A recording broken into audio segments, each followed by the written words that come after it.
বিসিবির অ্যাডহক কমিটির সভাপতি হিসেবে দায়িত্ব নেওয়ার পর থেকে স্টেডিয়াম ব্যবস্থাপনা ও দর্শক সেবার উন্নয়নে উদ্যোগ নিয়েছেন তামিম ইকবাল।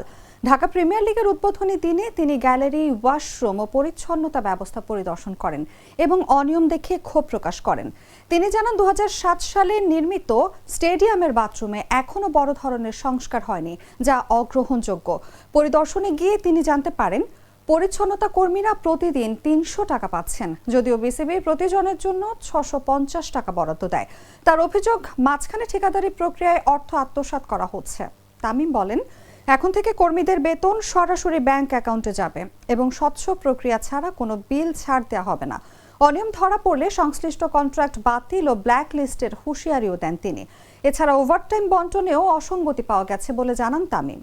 তিনি দুর্নীতি বন্ধ করে মাঠ পর্যায়ের কর্মীদের ন্যায্য অধিকার নিশ্চিত করার উপর গুরুত্ব দেন এবং বিষয়টি গণমাধ্যমে তুলে ধরার আহ্বান জানান।